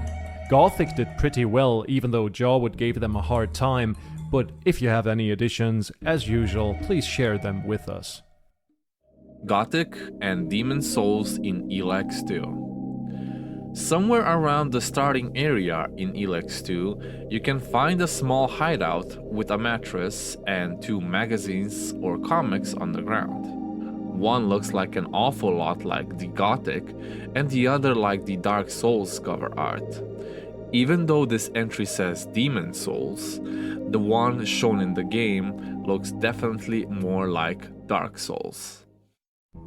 Nameless Hero's personality in Forsaken Gods was caused by archdemon possession. This basically happens in the plot in Arcania, a non-canonical spin-off of the series. Since I haven't played it, its details are not known to me. The demon possesses the King Roba III, the Nameless Hero, after he is given the Amulet of the Sleeper. When the king wanted to bring peace to the realm, the demon took control. Maybe the demon was already hiding deep inside the hero's mind when he was still on Matana, doing the Forsaken Gods thing. Gothic 2 is about Y2K. Y2K was a type of digital superstition in the 90s that computers couldn't handle the change of the millennia and formatting, just as calendar data wouldn't be messed up in the process. In the months leading up to 2000, more and more people bought into the Y2K scare and thought this was some type of computer-related apocalypse. The basic problem was that by displaying the year, most machines only had to change the last 2 digits, like from the 1980s up to 1999. Now, I'm not an expert on this kind of stuff, and I was just a wee boy back then, but somehow the notion that computers wouldn't be capable of displaying 4 digits was a thing back then. I don't remember anything ever coming out of this doomsday conspiracy. Everything went back to normal the next day. Yet, I fail to see how this event is related to Gothic. I mean, you could say both games are about a great doom that comes over the land, destroying life as we know it in the process, but this is just too vague in my opinion. Undead Dragon Anti-Piracy line. So, I haven't experienced this one myself, because I bought the games, but apparently there was a small interaction between the last boss and the hero in Gothic 2 if you pirated the game. The dragon says, "Well boy, do you have the original version too?" This interaction also happens sometimes when playing with modifications. Here is the line in German. Na, mein Kleiner, hast du denn auch eine Originalversion? So, and that's it. What a journey! It was quite excruciating, but I learned a lot. What about you? I can only agree. There are still so many mysteries out there, but it was quite nice to uncover so many hidden facts about the Gothic series. Oh, for sure. At the beginning I thought to myself, hey, you know the game pretty well, that will be easy. But in the end I have to conclude that I knew nothing. Me neither. It's just amazing how many hidden messages can developers hide in a game just for fans to uncover or at least speculate. Anyway, I know we had a good time, for the most part. I mean, at least every now and then. Slivers, I thank you so much for joining me. And thank you for having me. And of course, I also want to thank all the people out there who joined us. We hope you guys learned something and had some entertainment. We wish you a good one, and I will see you in the next video.